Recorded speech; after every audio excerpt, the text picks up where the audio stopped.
Okay, we're live on YouTube. Fix my mic.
Recording, and we are on audio.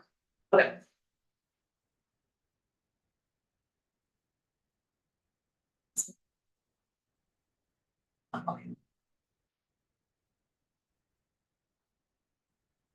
Good morning, everyone. This is the time and the place for the December 11th meeting of the Boise Public Library Board of Trustees. I'm calling this meeting to order. Do we have any introductions this morning? I am thrilled to introduce to you Megan McIntosh, who has joined the library in our admin office. And you'll get a chance to meet and work with her. And this is her second week. And she's already impressed staff with her knowledge of a lot of the, basically I'll just say that she will fit right into BCAF. And clearly her knowledge eclipses mine. Excellent. Well, welcome, Megan. We're so thrilled to have you join us. Okay, can I get a roll call, please? Present. Bunny. Here. Pantera. Here. Wisniewski. Here. Lemons.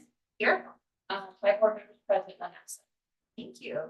Moving on, no new communications for this month. Would like to move to item number 3, review and approval of the November 13th meeting minutes. I move the approval of the minutes as presented. Second. Can I get a roll call, please? Small, Yes. Lenny, Yes. Ventura, yes, Wisniewski, Yes. Simmons? Yes. All in favor, motion carries. Moving on to the consent agenda. All matters on the consent agenda are considered routine, may be approved in a single motion, or a trustee may ask that an item be removed from the consent agenda and considered separately. I move to approve all matters on the consent agenda as presented. Second. Can I get a roll call, please? Small, Yes. Lenny, Yes. Ventura, yes, Wisniewski, Yes. Simmons, Yes. all in favor, motion carries. Thank you. Moving on to reports. We start with Friends of the Library. It doesn't look like we have Zach on this morning. So we will see if Zach joins us later. I will just mention publicly that this is or would be the last month of Zach Monahan serving as the president of the Friends of the Boise Public Library. So though he is not here, we share our gratitude and appreciation for his partnership, his advocacy, and his work serving the Friends. So we will have a new president starting in January. I will have that name next month for you. So moving on to our foundation report, we have Camille Franks. Good morning, Camille. Morning. Hi, everyone. We have a couple of items to report on this month. The first is that our officers held a strategy planning session for the upcoming 2025 year a few weeks ago. It was a productive meeting that allowed us a dedicated time to discuss and finalize financial and operational plans. The second item is that the Foundation's 24 for 24 general fundraising campaign is underway, and we've had a positive response. As of last night, when I pulled numbers, we've had over 55 donations, and we'll provide a final tally of funds donated at the January trustees meeting. Our next meeting is on January 9th, and that is all I have for this month.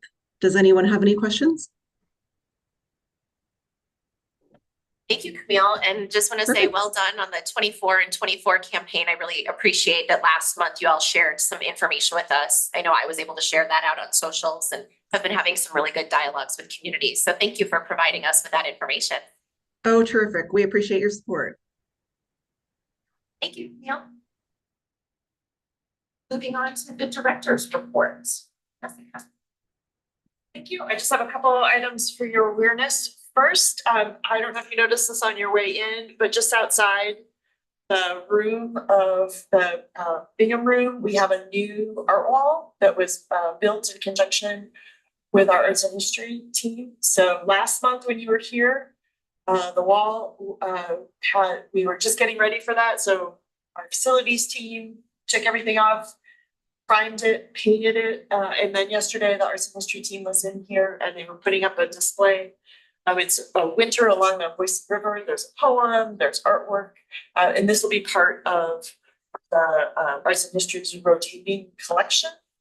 So you may remember, I'm trying to think of when it was, but we had one of the arts and history staff come in and talk to the board about bringing in more of the collection that arts and history has to display in our libraries, and that's an example.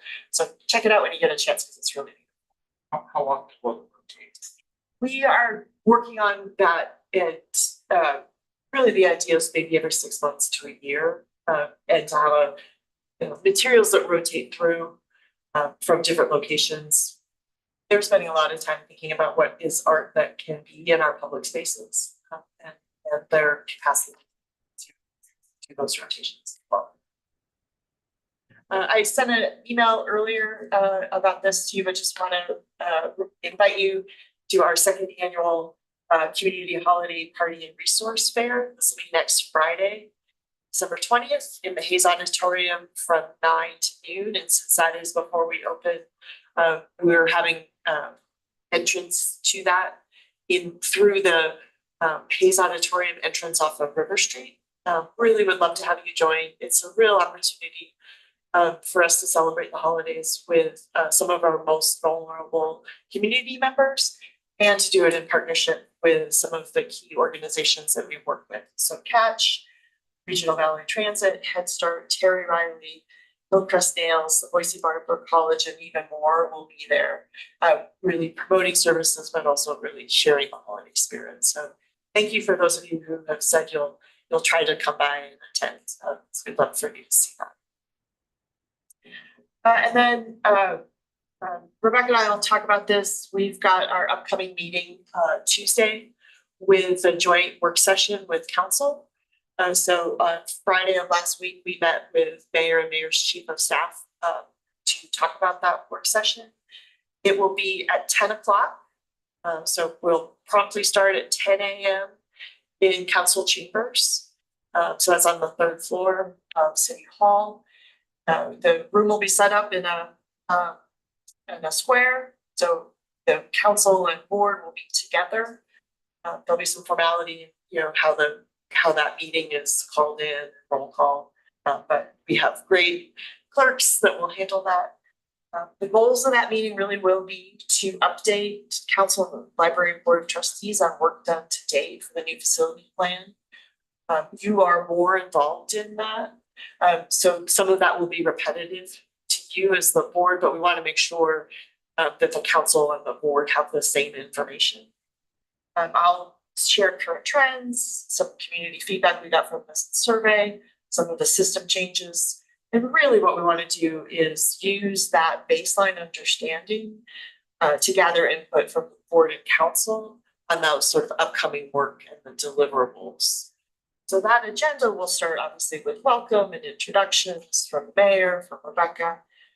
Courtney Washburn, the mayor's chief of staff, will go through that agenda. She'll set the stage with some context on roles and responsibilities and the goals that they have, the city has.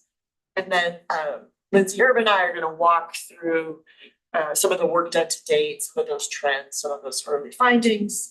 And then Mayor and Rebecca will pose questions for discussion. And those questions will be very high level. So remember, we are much more involved in the operations, the detail level of the things that are happening than council probably will be. So as we enter into discussion, and we want to have that openly and freely with council, we'll be talking about pretty high level concepts versus very specific initiatives or tactics or some of the very specific things we've talked about here. So some of the things that we'll be chatting about will be things like considerations for future facilities based on the information we're getting so far. But again, kind of at that higher level, not specifically, we need another bathroom here, another stairwell here, but that very kind of high level, what we're seeing. We'll talk about some system models, about different branch approaches, and a little bit too, I'm very interested to hear from council about what kind of additional feedback or community input they would like to hear as we go forth into this 2025 session where we're going to be participating in those listening sessions. So we'll get a little bit of information. So I do want to encourage you to speak up and participate in that dialogue. They know we are a little less formal in terms of our Robert's Rules of Orders, and they're fine with that, so we'll do well. So bring your good ideas, participate. We're excited to do this. This is all of our first time doing this with council. Council is pretty new, and Jessica and all of us are new to this process as well, but I think it'll be a really great discussion. 90 minutes. So it'll be till 10 to 11:30. And will we get an invitation to this? Do you mean like a calendar invite? Yeah. We'd be happy to send you one. Yeah, that helps. Yeah, you know what, I'd be happy to do that, Brian. We'll send one out, it'll the address, maybe some directions on how to. Help me remember. Yep, Right.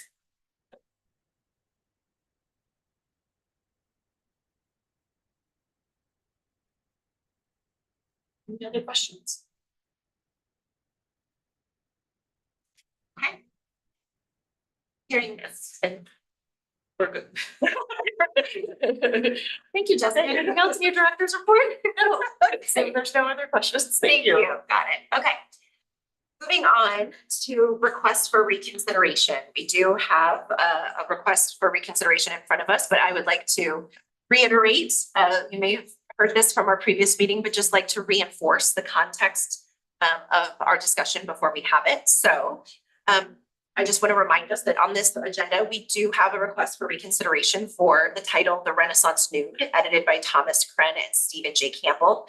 We are considering this request as a result of the passage of the Children's School and Library Protection Act, formerly known as House Bill 710, that was passed in July of 2024. Though we strongly oppose the passage of this law, as we found it was unnecessary and could lead to some adversarial relationship between the library and leaders, this new law is the framework under which we are having our consideration of the book that is under discussion today.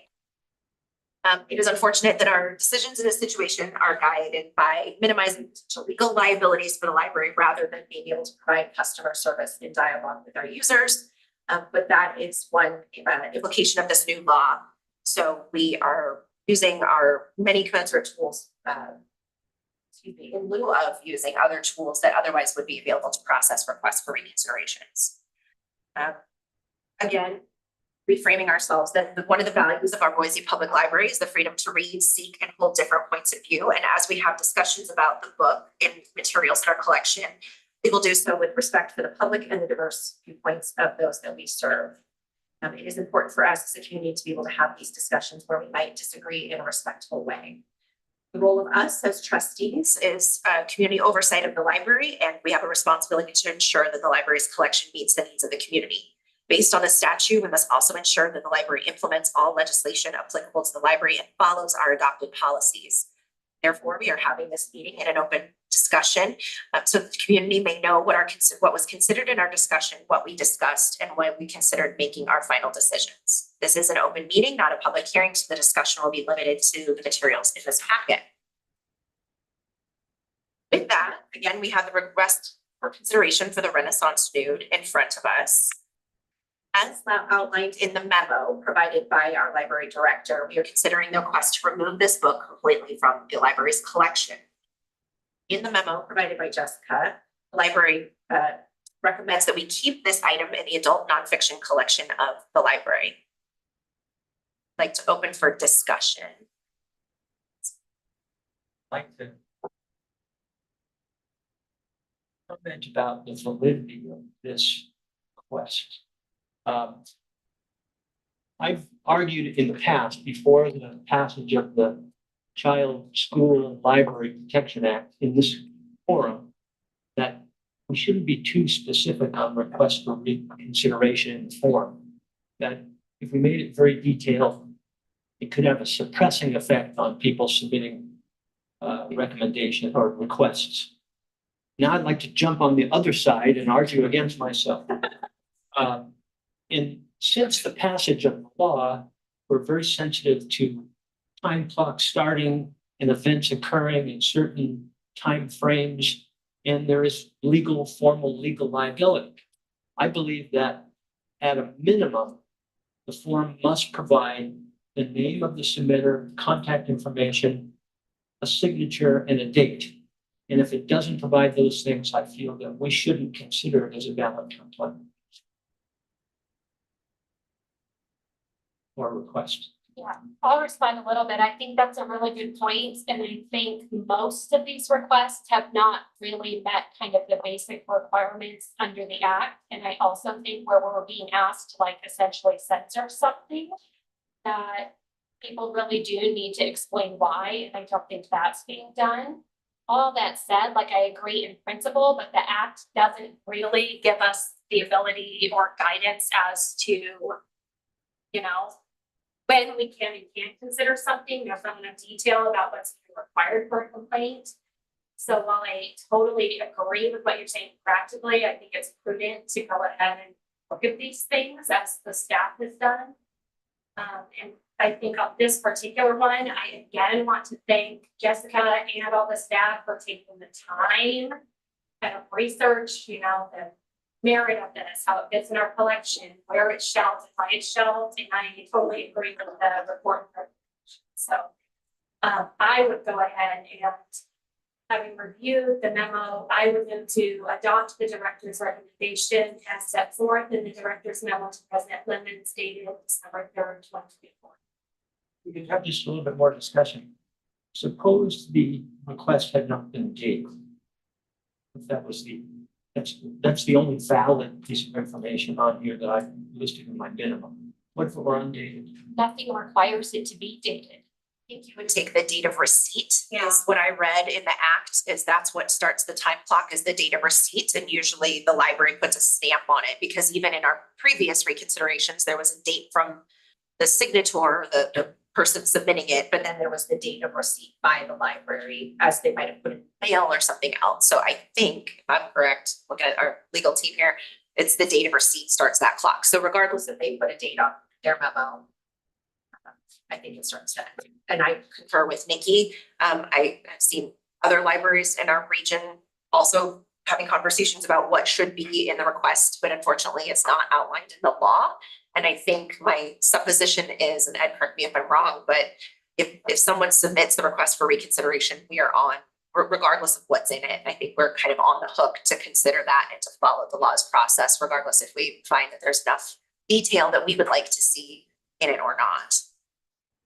That's part of what makes this law challenging, is it does not give us a full range of tools. So we are trying to make the best decision we can and move forward with these requests with what we're given.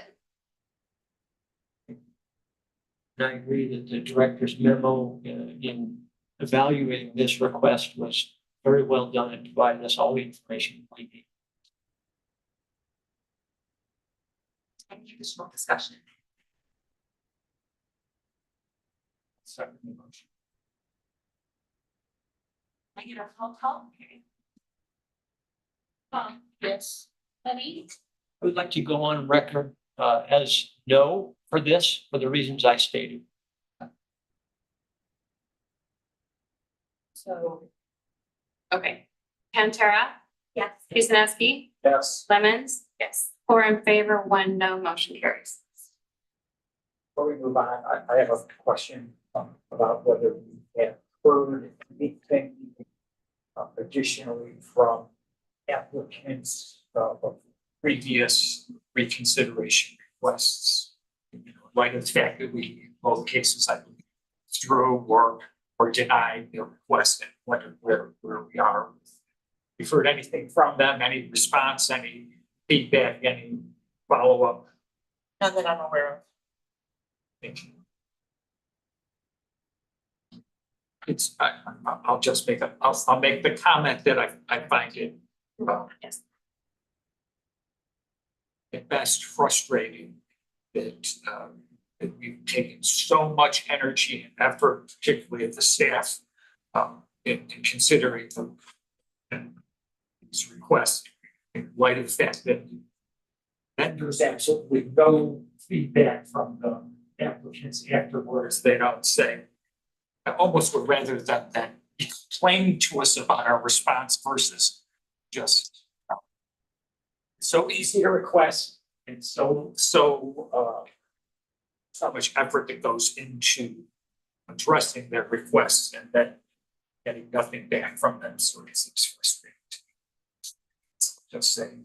To that end, one thing I've been thinking about and have shared a bit with leadership is I would actually like to make a request of staff and then an additional consideration as board members, particularly myself and Ron and maybe some others. I would like to request that we start retroactively and from here forward tracking our time during these reconsideration requests, because I do anticipate, should we be questioned by legislature, should city council like to know how much time and resource is being utilized.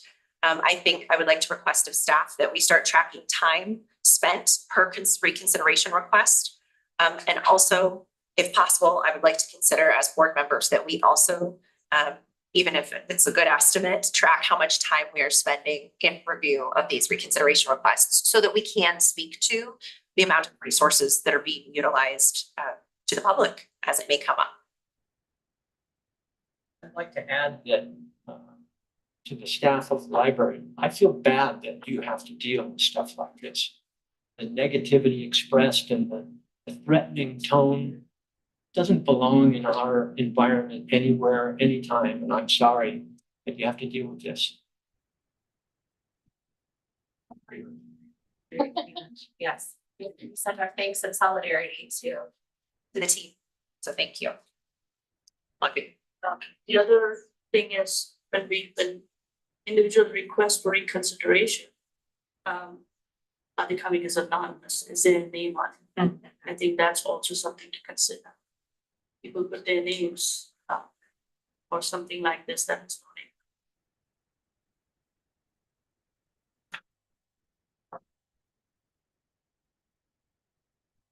Any other additional discussion? Great discussion. Thank you all for your candor and for speaking openly about this important issue. Okay. Moving on to old business, we are going to do our monthly policy review with Sarah Kelly Chase, our library public service manager. All right, we are in section 2. We're going to do the whole section. There's only two spots on it, 2 pieces of policy regarding personnel and what the board's role is in personnel and continuing education. We're not suggesting any changes, and we did in 2023 update the continuing education piece to encompass more staff. Do you have any questions?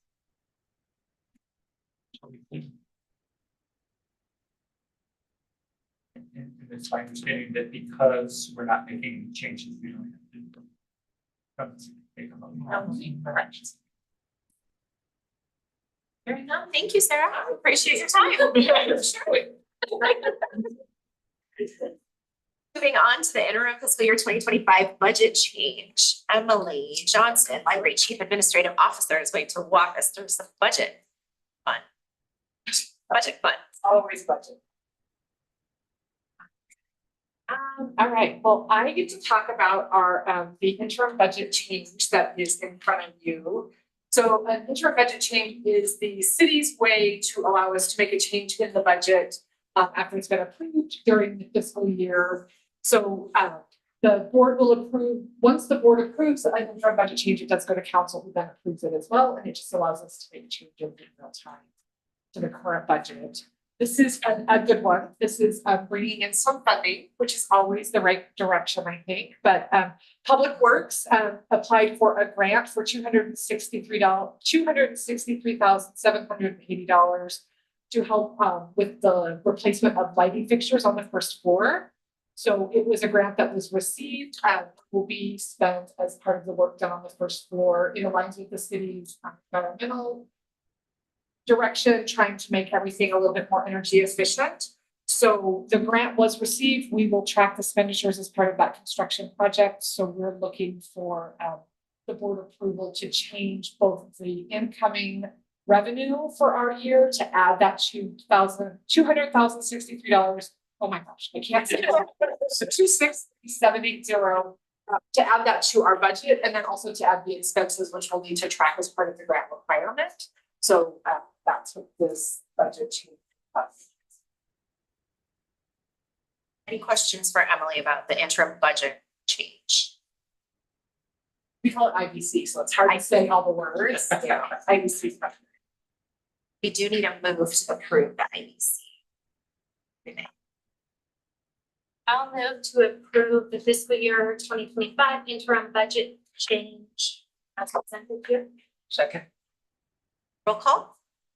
Tom. Yes. Lenny. Yes. Tara. Yes. Sisneski. Yes. Lemons. Yes. All in favor, motion carried. Okay. Moving on to new business. Emily, are you staying for this one? Moving on to new business, you're going to do a fiscal year 2024 year-end budget report with Emily and Maggie Smith from the Department of Finance and Administration, our senior budget analyst. And I believe Maggie is joining us online, so there she is. Yeah, so in your report, or in your packet is our end of the 24 fiscal year budget report. Just a couple of things to note. It's actually, we've done a great job. Maggie's helped us do a great kind of summary of what the end of the year looks like, but we did pretty good with our budget. Really, one of the items of note is we did finish the fiscal year at about $941,000 ahead of budget. Really significantly contributing to that was our personnel savings. And there were 2 things that happened last year that contributed to that amount. One of them was just vacancies, so positions in our library staff that went unfilled. We did have some manager or supervisor positions that were unfilled for a couple of months, so that adds up pretty quickly. The other thing that is of note that also will continue to happen moving forward is typically the city has withheld a portion of our personnel money just to offset the vacancies that we typically see. This year in 24, we were actually funded 100% of our personnel budget. So it looks a little different than in years past. It's a different strategy that the city is taking to identify savings a little bit quicker. So those two factors contributed to our personnel coming in under budget a little more significantly than we've probably seen in the years past. But the other adjustments that I will point out kind of quickly as far as revenue, we were $4,588 below our revenue budgets.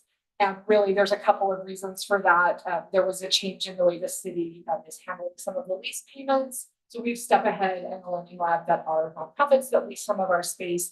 The city is holding that money a little differently this year, so that contributed to that discrepancy. Our courier revenues were a little higher than budgeted due to some new branches coming on with the consortium, which is always a good thing. And then because of the formula change for the consortium contract, which was approved by the board, our revenue collected from the consortium members came in a little bit less, just adjusting that formula.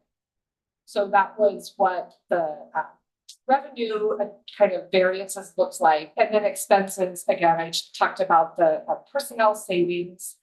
The other one was the cost allocation plan, which is really run by the city. It's how we pay for services that are internal to the city. So that came in actually over budget at $184,000. And then we did have about $50,000 in our maintenance and operation budget. And that was primarily due to the software maintenance cost being less than estimated. And then we did have a delay in some of the accounting practices that didn't allow us enough time to do some spending plan implementation. So just some changes in processes that resulted in that. But I will say 50,000 in maintenance and operation is not too bad. So but yeah, it was a good year in 2024. So happy to answer any questions. And then Maggie's here as well. So a question about this 31,595 in major equipment. The expenses less than budgeted. Can you explain to me what wasn't bought, or was it just when you bid things that were bought that it was less? It seems to me that when you have money left over for equipment, it's like to the end of the year and spending. Yeah. As opposed to the other things which are more kind of harder to make that happen. Kathy, do you want to speak to that? A little bit of it. Thank you for the question. I think it's great. And interestingly enough, our collections fall into the major equipment category. So because we buy so many of them, so then they look at it in a different way to make sure that we can track assets for it. So we had planned to move about 24,000 from print, physical over to digital. Every year we try to dial it in a little bit more. And this year we realized, yeah, we really needed to get more over to the digital. And that didn't get reflected in kind of that last dollar expenditure showing. So if you look at our digital line, that's overspent by quite a bit. And then if you look at that kind of that major equipment piece, it shows up there. I don't think you're all of it. That's right. Sorry. I have a question, a couple of questions. Emily, is there? First off, I'm assuming we needed people who didn't come on board. We couldn't bring them on because they weren't available. And that meant that other people were doing more. We're having to compensate for the lack of the people we want to bring in by doing more work. Is there any provision for recognizing, rewarding those people with some sort of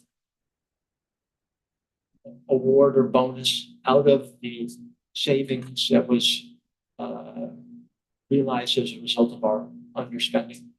First of all, I love the idea. and I wish the answer was different, but no, the personnel money is designated for salaries and it stays in salaries. We do have flex reward funding that we can use to thank employees that go above and beyond that we can spend out, but we couldn't use salary savings to help us, to help reward employees for doing additional work. I mean, that's how the city funds the performance pay Like awards. performance pay as well. Yeah, so the city does Have a end of year, with the vacancy savings across, has been able to the last 2 years fund to performance pay.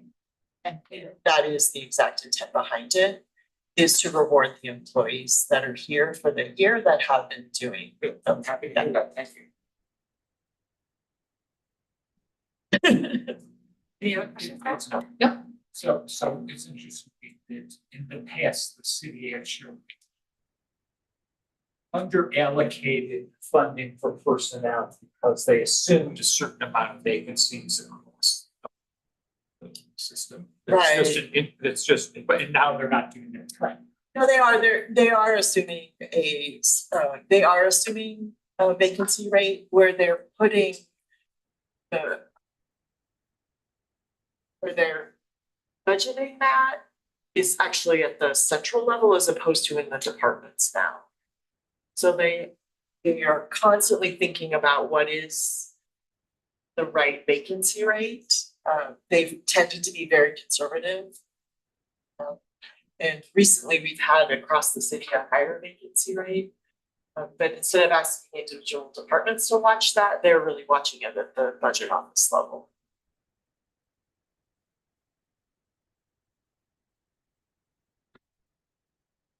I know this because and the reason I know this is because yesterday I was at council and Eric Villamoria presented on, and well, I'll send a link to you so you can see it. He presented to council on the city's FY24, and vacancy rate did come up in that as well, because they were looking at vacancy rates across the city.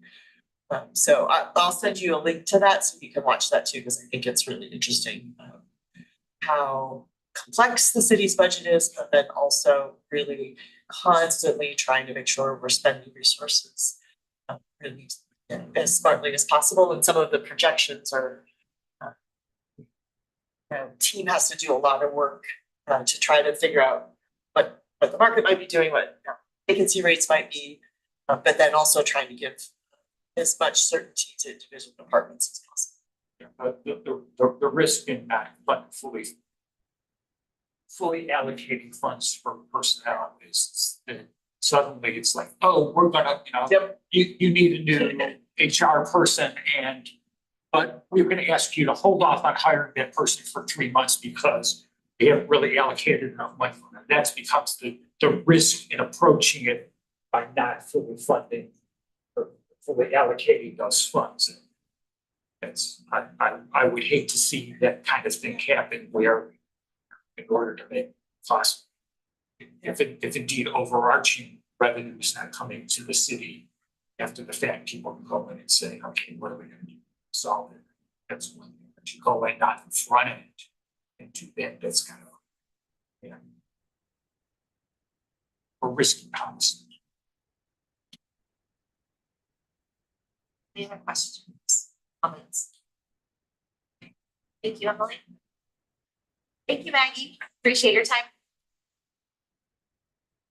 Moving on, the next item under new business is the certification of the Idaho Commission for Libraries annual report.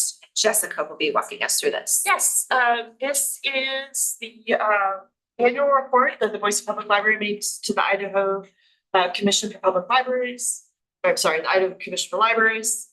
It is a survey that is sent to all libraries in Idaho.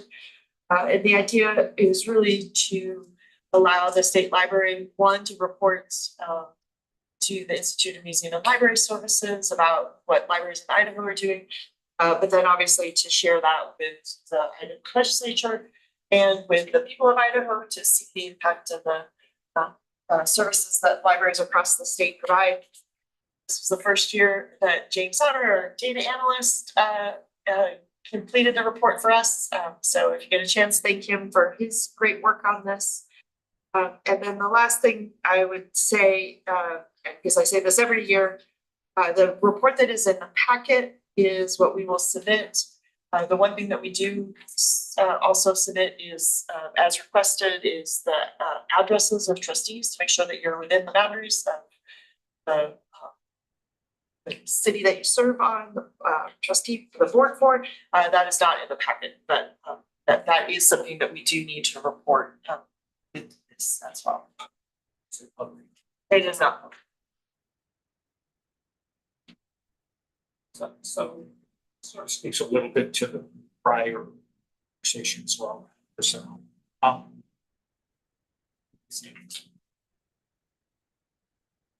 use it, and this has been difficult times for people in the library industry. They're large across the state, across the country, in the particular political environment. I know that you've shared that there have been a number of people in your staff as well as across the system. Libraries writ large that have left the industry or gone out of state because of the political environment. I know the House Bill 710 and its predecessors. And I wonder whether or not whether you can speak to the number of people who have left the industry, and whether it's reflected at all in this. I know the number of people who have left either Idaho or the profession is not reflected in this. The organization that I know has done some survey work related to that is the Idaho Library Association, which has done at least one survey of librarians in Idaho asking that question. This report is much more sort of on the technical end and really is looking at year over year and trends and services. That's why I'm saying But in terms of trends, whether or not there's like a vacancy rate that seems higher than normal because we're losing people and of course I'm looking at our library system, but also across libraries across Idaho that are, I think it's even more challenging in other parts of the state. And that's why, and I think the Idaho Library Association did that survey and then they use that to talk to legislatures about the impact of some of the bills that were considered.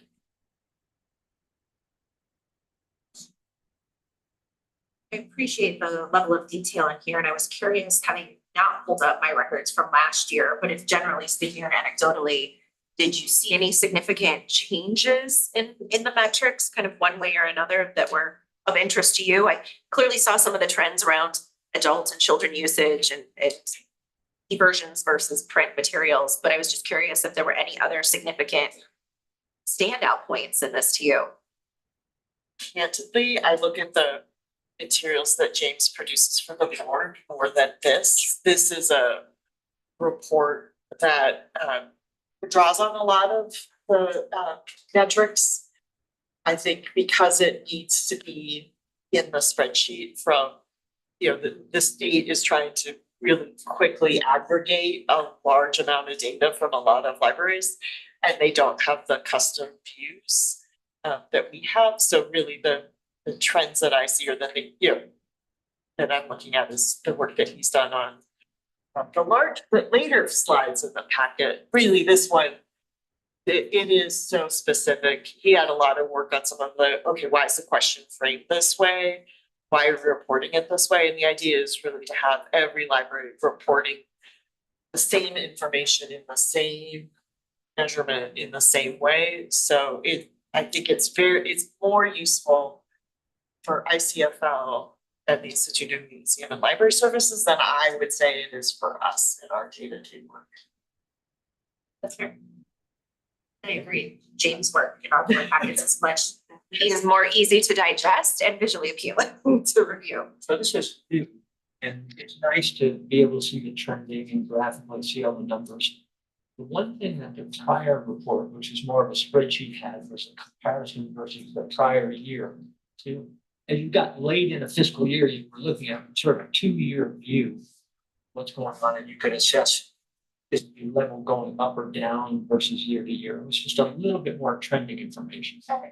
Yes, and that is one of the things, Brian, that now that James is through this, we do have on his list of work is to do that year to year comparison.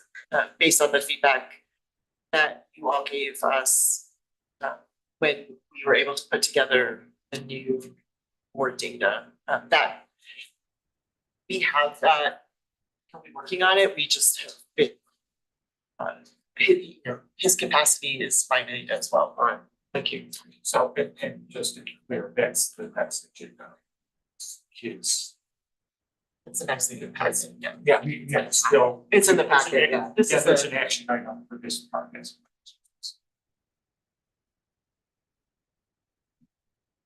Any further discussion about this specific annual report for the item of mission from libraries? You need a motion to certify and approve this report prior to its submission. A certification and submission of the survey as presented to the Idaho Commission. Libraries. Second. Roll call? Paul. Yes. Lenny. Yes. Sarah. Yes. Becky. Yes. Lemon. Yes. All in favor. The next component of our new Business is our annual discussion of the library director performance evaluation. So I'm going to share a little bit of information about this. I will also invite Jessica to jump in anytime if I miss anything. In your packet on page 48, yes. Yep. I know you had to kind of look for it with that big report. On page 48, we have updated what the previous timeline has been for the director's performance review. So typically we start this in December, and you'll see what we've usually done is in our discussion today, we would select two trustees among us that will become kind of a subcommittee to conduct the performance review within and for the director. This involves a couple of steps over the next couple of months. Usually we would start now working with the city to get some information and feedback. And I'll come back and touch on that in a moment because we have a little bit of an update or a change happening in that area.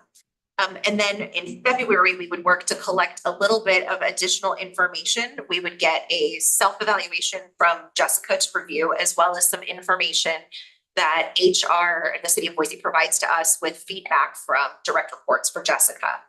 Then we would come back and review all of that information collectively in March with a presentation in April, usually in an executive session where we all kind of give the rest of the board members the updates on all the collected information we've got.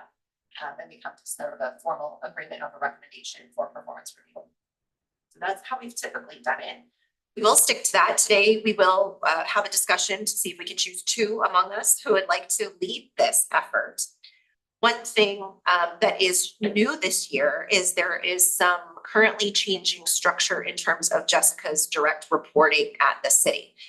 So in previous years, she's been reporting directly to the chief of staff, Courtney Washburn, in the mayor's office. They are in the hiring process. Did they make an offer or hire? Not that I'm aware of. Okay, so they are in the hiring process for a new chief of staff that would deputy chief of staff that would specifically be overseeing the library, Parks and Rec, as well as arts and history. They've been interviewing for this position, so it will be a new hire, hopefully soon. My personal recommendation is I would like to be able to meet with and work with that new person on getting their input and feedback, because the city sort of has their own evaluation process, and then we as a board have our evaluation process, and I am interested in a dialogue of how not to duplicate evaluation processes and make those work a little more closely together. So I have recommended, given that they're actively hiring for this position now, that we go ahead and choose two board members that will kind of walk through this process. And then we pause for a moment to see before the new year if they hire a new person, and then maybe we touch base with them early in 2025 and then continue to work through this process. To my knowledge, there's nothing in our policy or procedure that requires us to have Jessica's annual evaluation done by April of 2024. So I think we have or 2025. So I think we have a little leeway to be able to work with a new supervisor from the city side, if that makes sense. Because the timing, sensitivity was us trying to make sure we intersected the annual salary setting process at the right moment. Correct. So I don't think we will try and delay that too much. I think we're trying to make sure that our feedback is included in that. And again, right now, there's these kind of two processes that I want to talk a little bit more about how to intersect. The city currently has a process whereby they're doing quarterly reviews for Jessica that we don't usually even see. So I'm trying to learn more about their processes and see how we can dovetail these things together so that we can still give input as well. We're unique, we're a unicorn in that there's the staff process, but also we have a separate board that also is liable for reviewing performance. So I think if we get to January and we still don't have a person appointed, we can consider this process and our timing and make sure that it doesn't come apart in terms of being able to give feedback for Jessica's salary and compensation. But I would like to take a moment and integrate this new supervisor, new person into our process. Just for context, if I could speak a little bit to how we developed the last process with regard to the city's input. The statutes pretty clearly provide that Jessica is our employee and serves at our direction. And it's my opinion that it doesn't make sense for the city to be doing those reviews. I do think it makes very much sense to be getting the city's feedback because of how that relationship works. So how we had set it up before was that we did do the reviews solely, not the city also, but that we did incorporate the city's feedback on those pieces of the review that we felt were really appropriate for the city to be giving the board feedback on Jessica's performance as relates to the city. Yeah, I think I just wanted to kind of give that piece for context. I don't know that it makes sense. And I think it sets up a little bit of a potential issue if she's sort of having two employers and doing two reports. So I would just stress that I think the appropriate way is that we would be doing the actual reviews, not to say we don't incorporate city feedback, but I think that's a pretty important distinction that's made pretty clearly in the statutes. So that would be my context just historically why it's set up the way it's set up. But as far as timing, I think that makes sense. And I also think it makes sense for the president and vice president to be that committee as the folks that are usually most closely working with the director. Unless there's some timing or some reason you don't. Thank you for that. And I agree.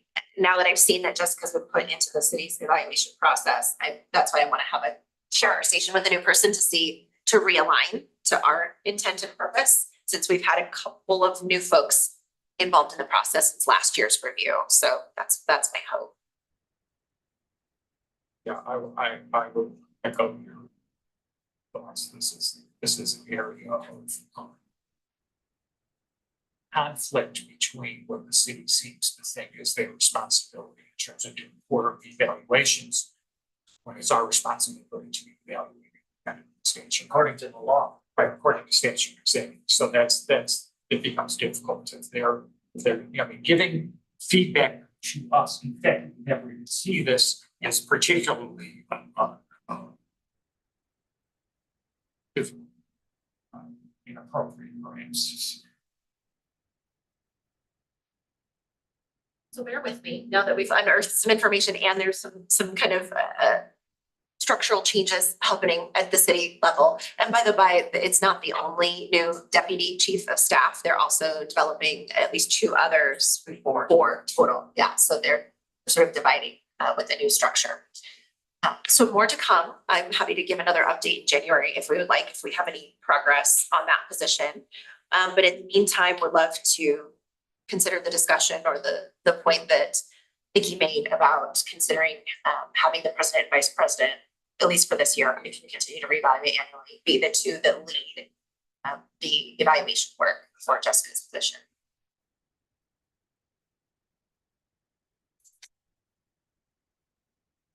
And I do need a motion to identify the two trustees that will be responsible for the performance evaluation. I move to appoint the president and vice president to serve as a subcommittee for purposes of the executive director review. I second. Okay, thank you. Roll call. Paul. Yes. Buddy. Yes. Yes. Nesby. Yes. Science. Yes. All in favor, motion carries. Fantastic, thank you. Okay, moving on to the selection of trustee to review payment vouchers this month. Nikki, you are up. Does that work okay for you? Sounds great. Our next meeting date will be Wednesday, January 8th, 2025. Happy New Year. I'm sorry. Yeah. Question. This is in our packet, but we really never had a presentation items there.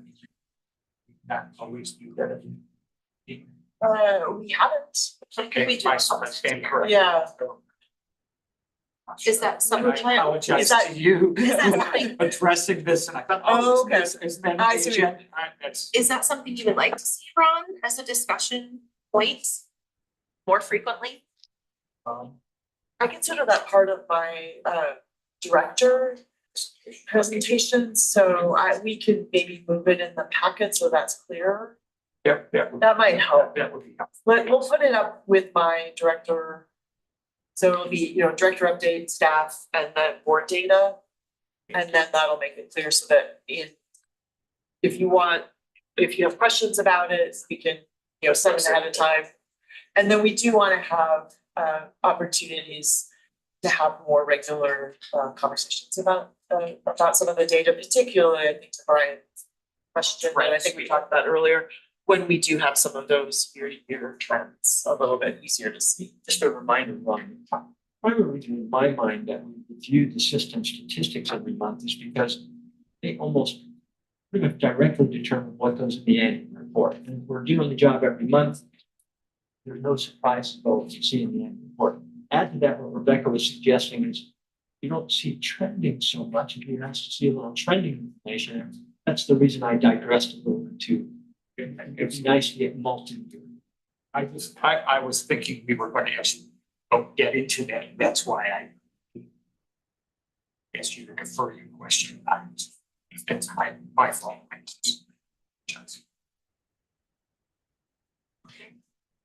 I like that. I think that'll improve how the packet looks. As I mentioned, our next meeting date will be Wednesday, January 8th. So I'll see you next Tuesday. We will see you next Tuesday. Do we have any known conflicts for January 8th? If not, Carrie will follow up and assure that we have what we need. With that, I would accept a motion to adjourn. We adjourn the meeting. Okay, meeting adjourned. Thank you all.